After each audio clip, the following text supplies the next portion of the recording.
en este estudio, cómo Jehová sigue demostrando, ¿verdad?, su amor. En párrafos anteriores estuvimos aprendiendo, ¿verdad?, acerca de los centinelas.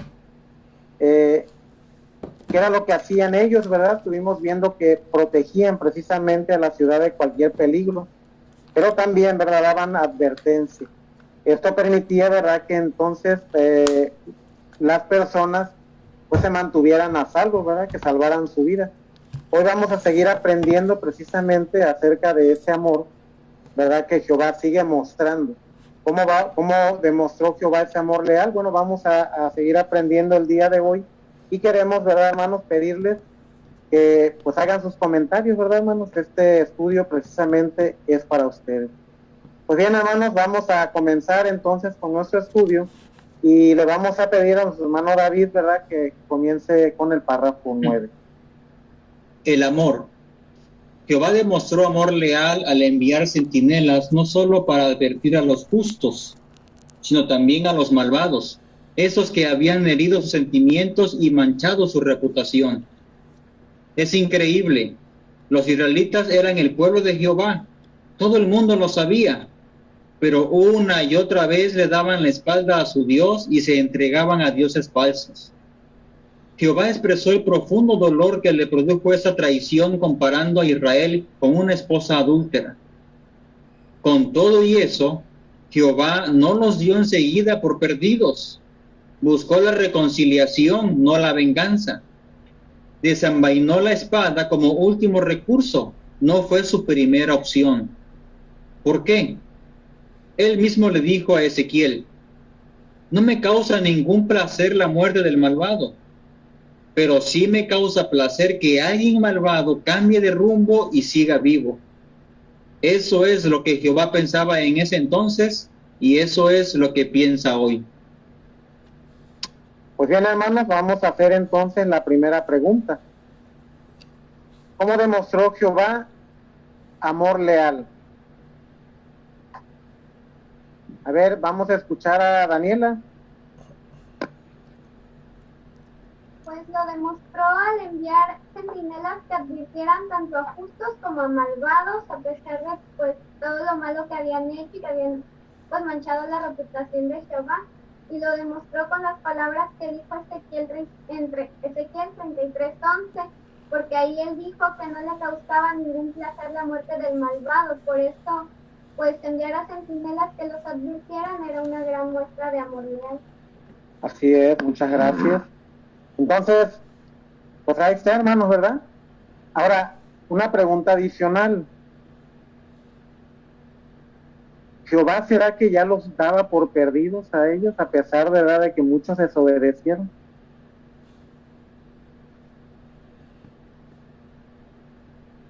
A ver, escuchamos a la hermana Sara. Por favor, le escuchamos, hermana. Ezequiel 33:11 menciona que a Jehová no le causa ningún placer el destruir a estas personas malas, sino todo lo contrario. A él le causa placer que estas personas malas cambien de forma de vida o cambien de rumbo y sigan viviendo. Y ese era el punto de vista que Jehová tenía en el pasado, y algo muy importante es que, como Malaquías 3:6 dice que Jehová no cambia, entonces es el mismo punto de vista que tiene ahora. Sí, es correcto, hermana. Jehová sigue teniendo el mismo punto de vista. Gracias, hermana. Pues bien, hermanos, vamos a pasar entonces al párrafo 10 y 11. Le damos lectura, por favor. ¿Qué aprendemos de la justicia y el amor que Jehová mostró al tratar con los israelitas? Una lección es que no debemos ver a la gente a la que le predicamos como una masa, sino como personas con identidad propia. Tampoco queremos pensar que alguien no merece escuchar nuestro mensaje por culpa de su pasado, su aspecto físico, su origen, su clase social o su forma de hablar. Pensar así sería un grave error. Jehová le enseñó a Pedro una lección que sigue vigente. Dios no es parcial, sino que acepta a los que le temen y hacen lo que está bien, sea cual sea su nación. Otra importante lección es que no debemos descuidarnos y pensar que, por haber obedecido a Jehová en el pasado, Ahora podemos hacer cosas que no están bien. Recordemos que nosotros tenemos la misma tendencia a pecar que las personas a las que le predicamos. El consejo que el apóstol Pablo les dio a los cristianos de Corinto sigue siendo válido. El que piensa que está de pie, que tenga cuidado de no caer. A ustedes no se les ha presentado ninguna tentación que no sea común a todas las personas. Nunca quisiéramos ser como alguien que confía en su propia justicia, alguien que piensa que sus malas acciones quedarán sin castigo mientras siga haciendo cosas buenas. Aunque llevemos mucho tiempo sirviendo a Jehová, es imprescindible que mantengamos una actitud humilde y obediente. Pues bien, hermanos, entonces la pregunta, ¿verdad?, para estos dos párrafos sería, ¿qué aprendemos al ver cómo trató Jehová a su pueblo? Y aquí vamos a aprender dos lecciones muy importantes. A ver, escuchamos a la hermana Lupita del Santos, por favor, hermana, escuchamos su comentario. Sí, hermano, una lección es que no debemos ver a la gente a la que predicamos como una masa, sino como personas con identidad propia, y tampoco queremos pensar que alguien no merece escuchar nuestro mensaje por culpa de su pasado, su aspecto físico, su origen o su clase social o su forma de hablar, hermano, ya que hay en Hechos 10, 34 y 35 dice que Dios no es parcial, sino que acepta a los que le temen y saca sea su origen, hermano. Así es, hermana, muchas gracias. Entonces, ¿sería correcto, hermanos, que nosotros pensáramos de esta manera?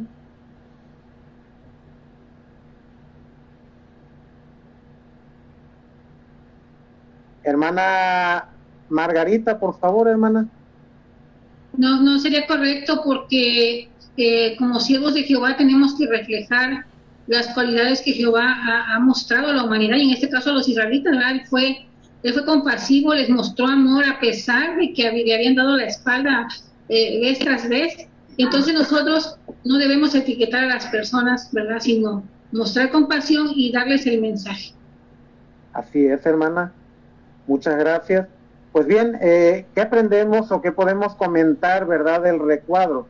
¿Qué podemos observar ahí, hermanos? ¿Podemos apoyarnos, verdad, con esta imagen? ¿Qué podemos aprender de esta fotografía que aparece ahí?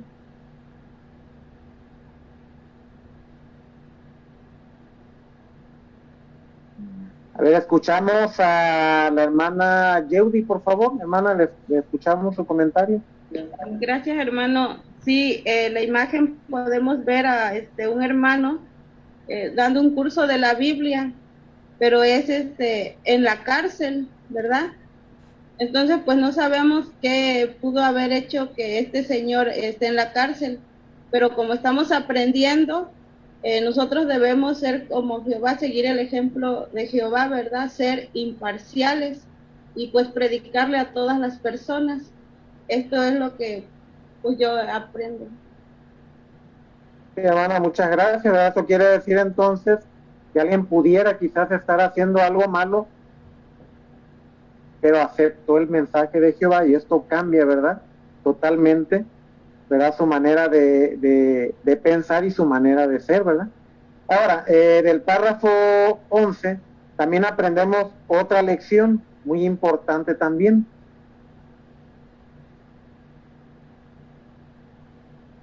A ver, escuchamos a la hermana Felipa, escuchamos, hermana.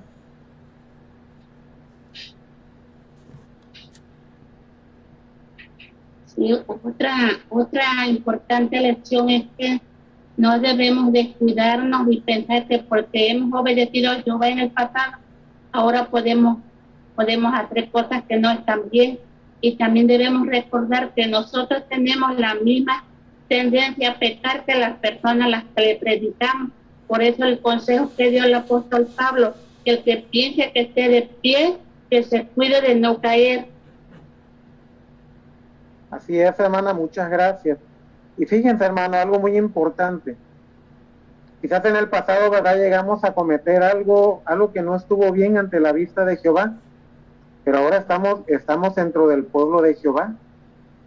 Por eso dice aquí que si nosotros pensamos que por estar haciendo las cosas de una manera correcta y le fallamos a Jehová, entonces sería que Jehová nos va a perdonar, hermano.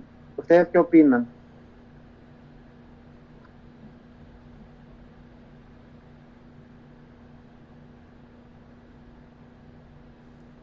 Hermano Román, ¿le escuchamos? Salta a mi vista el texto que aparece aquí de Ezequiel, capítulo 33, versículo 13, la razón de peso que dio el mismo Ezequiel. Dice que ninguna persona, por mucho que sus actos justos haya hecho a lo largo de su vida, va a ser recordado, sino que tendrá que morir por el mal que ha hecho. Así que, por lo tanto, si esa persona hoy espera que si hizo cosas buenas en el pasado, pero hoy está haciendo cosas que a Jehová no le agraden, pues no podemos esperar que Jehová nos tenga miramiento o nos tenga compasión. Es correcto, hermano. Muchas gracias por su excelente comentario. Pues ahí está, hermanos, ¿verdad? Entonces, por eso debemos de tener cuidado, ¿verdad? Y tomar muy en cuenta esta importante lección. Bien, hermanos, vamos a pasar entonces al párrafo 12, hermanos. ¿Qué hay si en el pasado cometimos pecados graves y todavía nos sentimos culpables? El mensaje de Ezequiel nos enseña que Jehová castigará a quienes pecan y no se arrepienten. Por otro lado, también aprendemos que Jehová es ante todo un Dios de amor, no de venganza.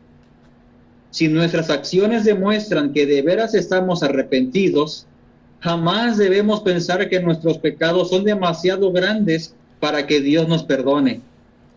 Jehová estuvo dispuesto a perdonar a los israelitas que lo habían traicionado, y también está dispuesto a perdonarnos a nosotros.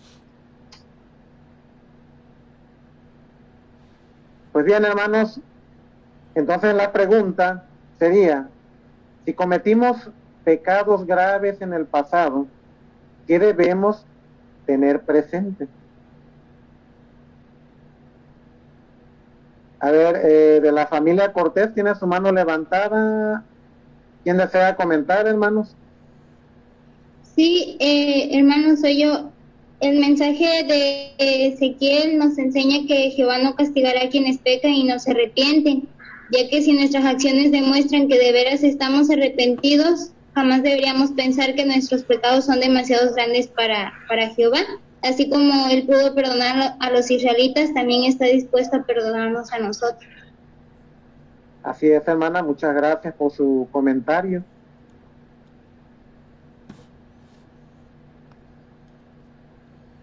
A ver, escuchamos a la hermana Elvira. ¿La escuchamos, hermana? Sí, hermano, gracias. Y es que pues debemos de tener siempre presente, ¿verdad? Que Jehová dice es un Dios de amor y no de venganza. Gracias. Así es, hermana, muchas gracias.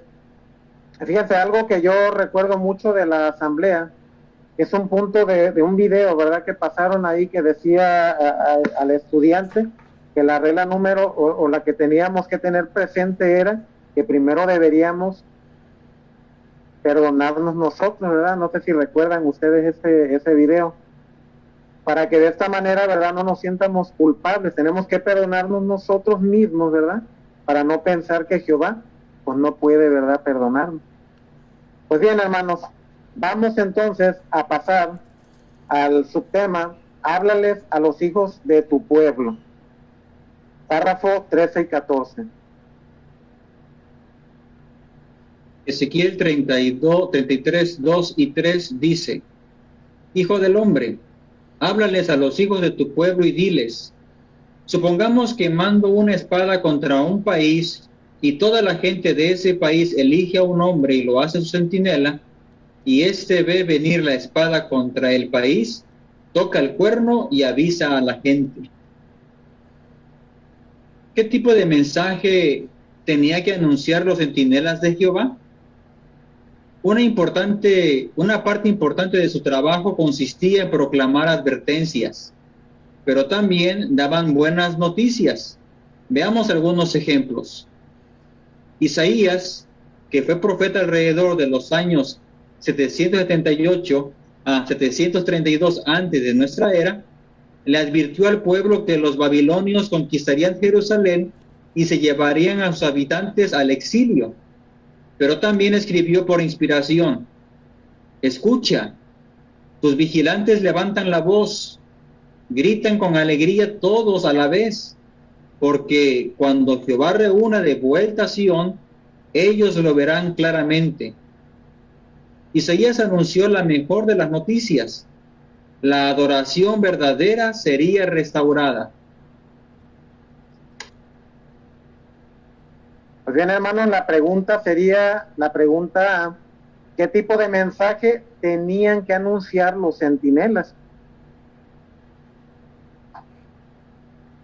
A ver, escuchamos a Paolo. Paolo, ¿te escuchamos? Sí, gracias, hermano. Pues una parte importante del trabajo de ellos como centinelas, ¿verdad?, era proclamar advertencias. Por ejemplo, tenemos el caso del profeta Isaías, ¿verdad?, que él predijo la destrucción de Babilón, de Jerusalén por medio de los babilonios, ¿no? Ahí en el libro de Isaías 39, 5 al 7, ahí relata hasta que dice que serían llevados a Babilonia, y todas las cosas de Jerusalén y su casa serían llevados a Babilonia, ¿no? No quedaría nada, dice.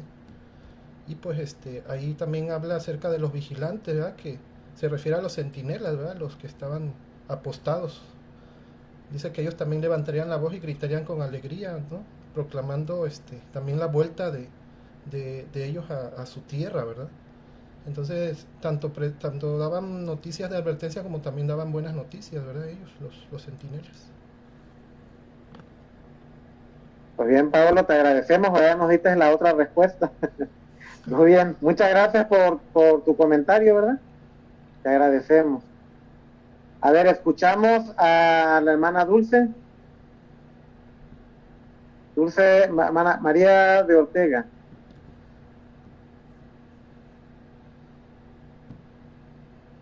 ¿Puede prender su micrófono, hermana Dulce?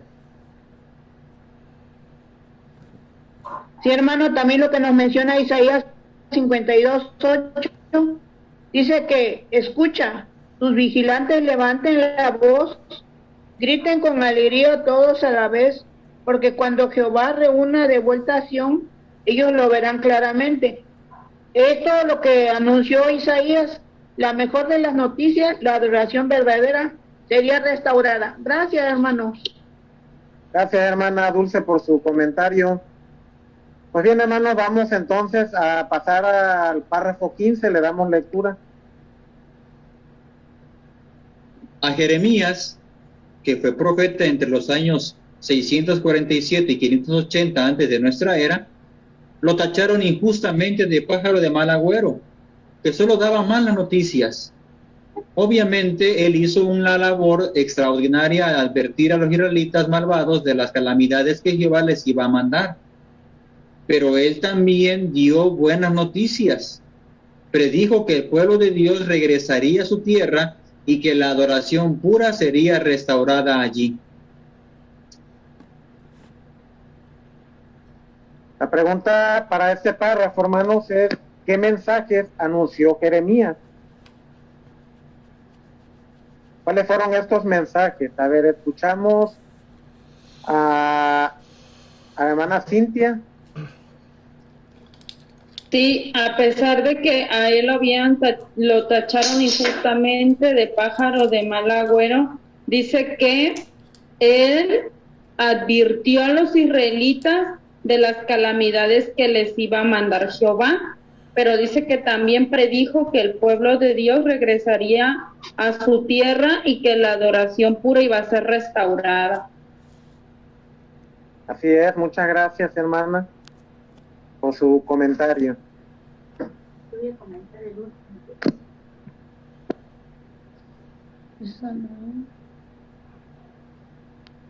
Escuchamos a la hermana Margarita.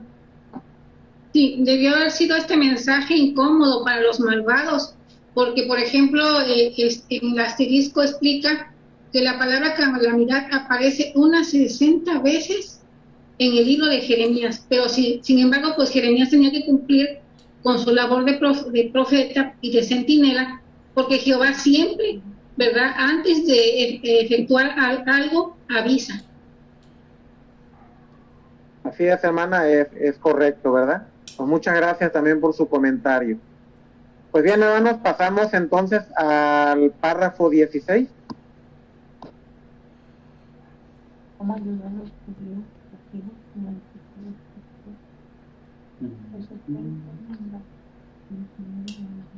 Ezequiel fue nombrado centinela en el año 613 antes de nuestra era y realizó su labor por lo menos hasta el año 591.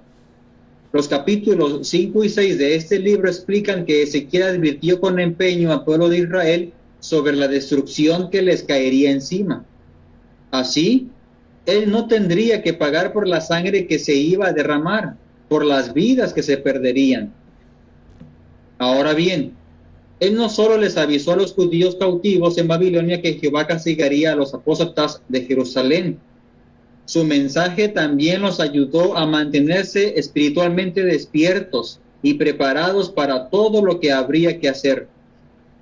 Cuando los 70 años de exilio finalizaran, Jehová haría que un grupo o resto de judíos regresara a Israel y se establecieran allí. Ese grupo estaría formado principalmente por los hijos y los nietos de los judíos que le hicieron caso a Ezequiel. Tal como se destaca en los demás capítulos, la sección 3, Ezequiel tenía muchas buenas noticias que dar, y estas confirmaban que la adoración pura sería restaurada en Jerusalén. Pues bien, hermanos, la pregunta del párrafo 16 dice, ¿cómo ayudó a los judíos cautivos el mensaje de Ezequiel? Miren, antes de contestar la pregunta, ¿alguien pudiera decirnos en qué año fue nombrado centinela Ezequiel?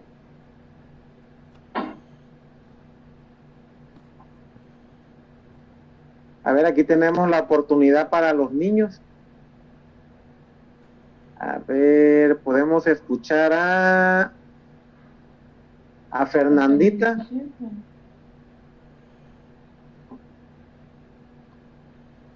Sí, fue en el año 613,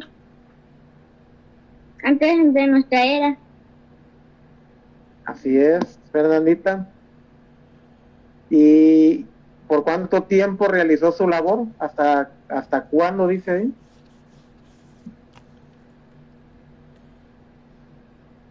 A ver, escuchamos a la niña de la hermana Reina.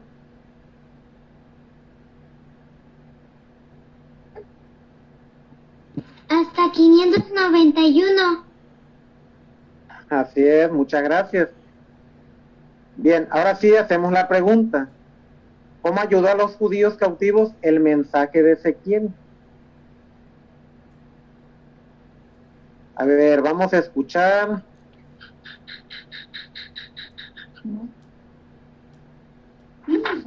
Está levantando la mano.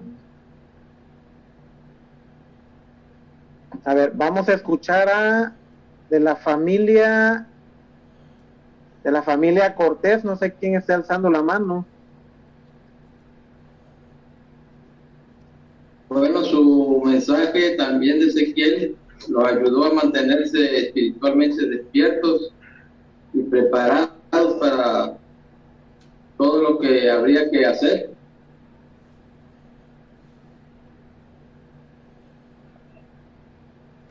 Sí, hermano, muchas gracias por su comentario, es correcto, ¿verdad? Y cuando los 70 años de exilio finalizaron, ¿qué iba a hacer Jehová entonces con el resto de estos judíos? Hermano David, ¿me escuchamos? Sí, algunos iban a regresar a Jerusalén para restaurar la adoración pura. Así que entonces notamos que la función del centinela les ayudó a eso, ¿verdad?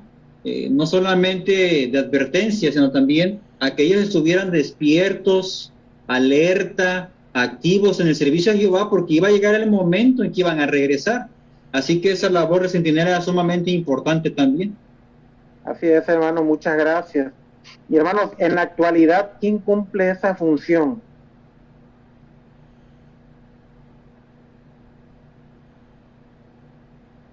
No está aquí en el párrafo, pero el video lo mencionaba en el primer estudio.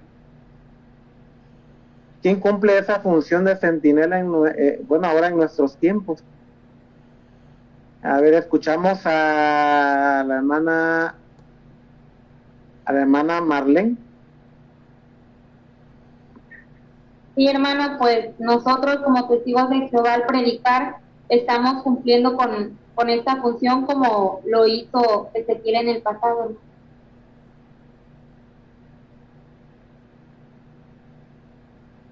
Sí, es correcto, hermanos, pero mencionaba algo más el video, no sé si lo recuerden, Carlitos. Sí, hermano, se mencionaba que es el esclavo fiel y prudente. Entonces, esto implica para nosotros una lección que nosotros debemos estar atentos a lo que él nos diga y estar pues siguiendo sus instrucciones. Así es, hermano, muchas gracias, es correcto, es el esclavo fiel. Bien, hermanos, vamos a pasar entonces al último párrafo, el párrafo 17, le damos lectura. Esos profetas le hablaron al pueblo antes y después de la destrucción que sufrió Jerusalén en el año 607 antes de nuestra era. Pero, ¿fueron ellos los únicos que ha usado Jehová como centinelas? No. Cada vez que va a pasar algo crucial relacionado con el cumplimiento de su propósito, Jehová nombra centinelas para advertir a los malvados y anunciar buenas noticias. Gracias, hermano David, por tu excelente lectura. Pues bien, hermanos, ¿cuándo nombra Jehová centinelas entonces? A ver, escuchamos a la hermana Heli. Sí, hermano. Cada vez, los nombra, cada vez que va a pasar algo crucial relacionado con el cumplimiento de su propósito. Nombra centinelas para advertir a los malvados y anunciar buenas noticias. Gracias, hermano. Así es, hermano, pues muchas gracias por su comentario. ¿Alguien tiene un último comentario, hermanos? Yo que tiene alzada de la familia Domínguez su mano. Sí, hermano. Bueno, iba a comentar el párrafo, pero el año mencionó el párrafo, ¿verdad? Que qué año. Se menciona aquí que en Jerusalén, en el año 607, antes de nuestra era, fue cuando empezó a nombrar Jehová centinela. Gracias, hermano. Sí, hermana, pues muchas gracias. Pues bien, hermanos, les queremos agradecer, ¿verdad?, a todos por su excelente participación y su preparación, sobre todo, ¿verdad?, que tuvieron para este estudio. Y le pedimos una disculpa, ¿verdad?, a nuestros hermanos que no les pudimos dar comentario.